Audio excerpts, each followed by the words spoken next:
Robert Hansen was convicted of murdering 4 women and sentenced to 461 years plus life with no chance of parole.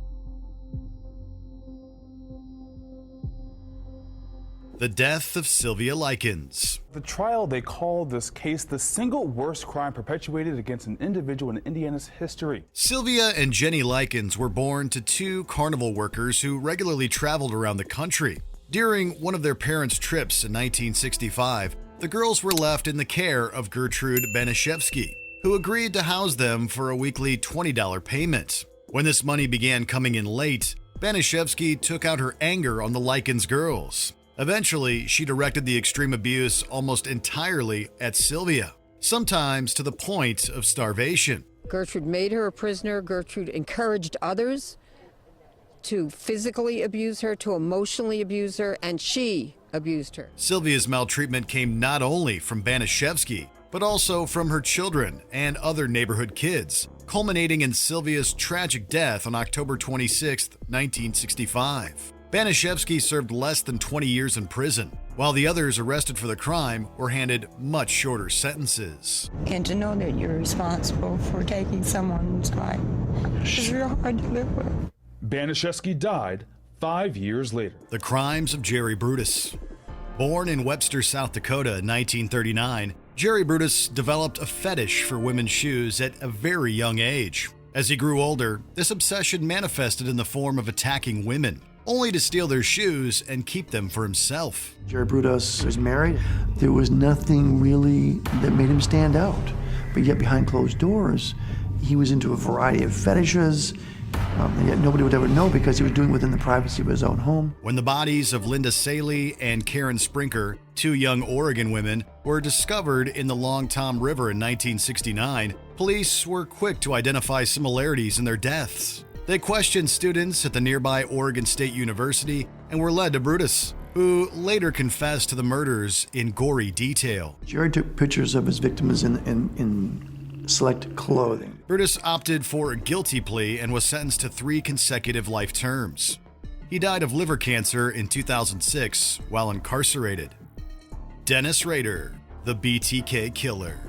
In February 2005, Dennis Rader, a family man and local church leader in Wichita, Kansas, was arrested and charged with the murders of 10 people. He was married. He was relatively young. He was 28 years old, relatively handsome. So he should have everything going for him. Between 1974 and 1991, Rader had stalked most of his victims to their homes, where they were bound, tortured, and then killed. He derived his own nickname, the BTK Killer, from this method. Rader stopped his spree after 1991, only to begin sending taunting letters to police and media houses a little over a decade later. BTK sent a letter to the office claiming responsibility for killing Vicki Wegerly in 1986. He enclosed a copy of her driver's license. He may have gotten away with the crimes, if not for a floppy disk he sent to the police, which was traced back to him. Police were able to find metadata from a deleted document that contained the name of his church and the first name, Dennis. Rader pleaded guilty to the killings and was sentenced to 10 consecutive life terms. John Haig's life of crimes. Dubbed the acid bath murderer, John George Haig was a British serial killer who was active between 1944 and 1949. Haig began his life of crime selling fraudulent stocks under a false identity. Almost as soon as he left school, he began the life of a petty crook and swindler. He was eventually caught and served multiple prison terms for his scams. After leaving prison in 1943, Haig started targeting wealthy individuals and killing them for their money. He would then dissolve the bodies in sulfuric acid, believing it would leave no trace of the crime. This is what we come now to see as the quintessential image of the acid bath killer in practice.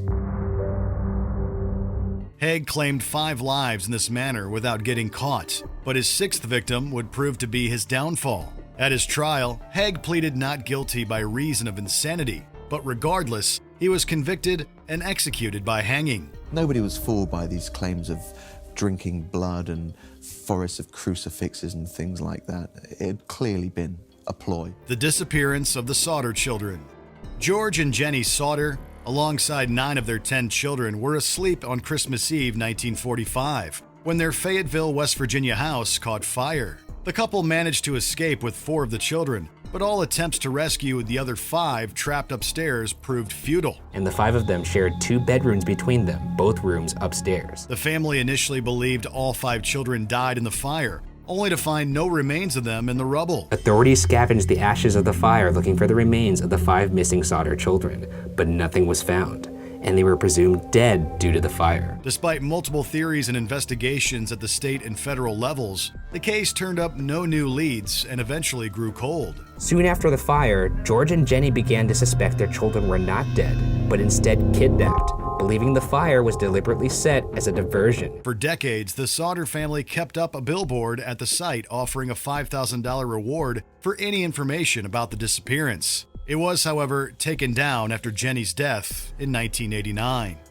The Cleveland Torso Murders. It's one of the darkest chapters in Cleveland history. Town was gripped in fear. And during that time, a serial killer stalked this city. In the 1930s, a serial killer reigned terror in Cleveland, Ohio, murdering and dismembering at least 12 people in the span of 4 years. The remains of these individuals were found scattered around the city, with most of them having died from decapitation. Of the 12 known victims, only 2 were positively identified as Edward Andrasey and Florence Polillo. But all of the victims had one thing in common. People who would not be missed, people who had no identity. A third victim was thought to be a woman named Rose Wallace, but her identity was never confirmed. The investigation into the murders, which was the largest in Cleveland history, turned up 2 suspects, but no charges stuck. I'm 99% sure we pegged him.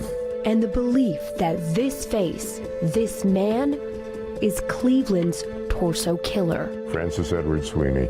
Nothing points away from him. Today, the identity of the torso murderer remains unknown. The Hunts of Robert Hansen. Growing up in Iowa, Robert Hansen was a shy loner who spent his free time hunting. After serving multiple jail sentences for petty theft, he moved to Anchorage, Alaska, where he settled with his family and opened a bakery. It was a huge success. He had a wife and children, and except for his stutter, he fit in completely. While there, Hansen began abducting young women to his home at gunpoint and assaulting them. With his private plane, he flew some of these women out into the wild, where he hunted them like prey before taking their lives. His habit was to toy with his prey before he made the kill.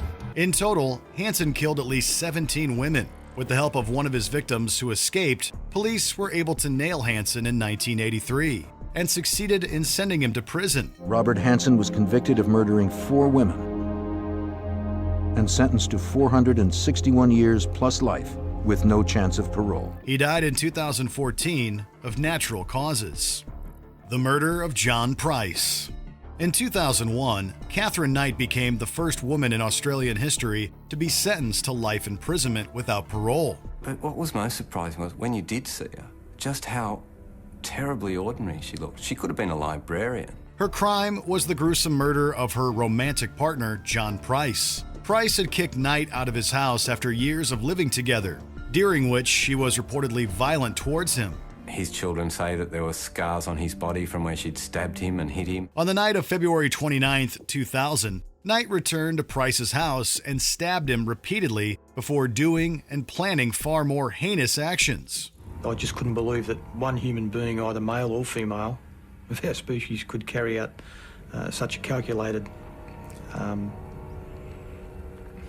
offence. Police, responding to a call from Price's neighbor and co-worker, found Knight comatose in the house and placed her under arrest.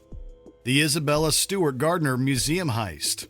Around 1:24 a.m. on March 18, 1990, guards at the Isabella Stewart Gardner Museum in Boston, Massachusetts, buzzed in 2 men who appeared to be police officers. Once inside, the men subdued the guards and set about on what would become one of the largest museum heists in history. They handcuffed them and they wrapped duct tape around their eyes and they locked them up in the basement. Over the next hour, the robbers stole 13 works of art worth over $500 million, leaving empty frames hanging in their place. The FBI jumped on the case immediately. but their investigation stalled due to a lack of physical evidence at the crime scene. Those thieves were careful to cover their tracks. They went back to the security area and made sure they grabbed the video surveillance tape. The heist remains unsolved to this day, but one popular theory is that it was orchestrated by the Boston Mafia. As federal investigators listened to their informants and wiretaps, they heard Merlino talk about trying to return 2 of the stolen pieces. The disappearance of Dorothy Jane Scott. Dorothy Jane Scott was a 32-year-old single mother who was working as a retail store secretary in California when she disappeared in 1980. Dorothy was going to go get the car and bring it around. Before she got to the car, there was somebody there already waiting for her. In the months leading up to the incident, Scott had received multiple calls from an anonymous man who claimed to love her, but also threatened her life. What was your reaction when you were told the specifics of what the caller said? That just almost put the final nail in the coffin. Those threats were ostensibly made manifest on May 28th, when Scott was abducted in her own car after driving a coworker to the hospital. Her car was later abandoned and set on fire in an alley, where it was found the next day. The car being set on fire, it's like, wow. Scott, however, remained missing until 4 years later, when her burnt remains were discovered by a construction worker.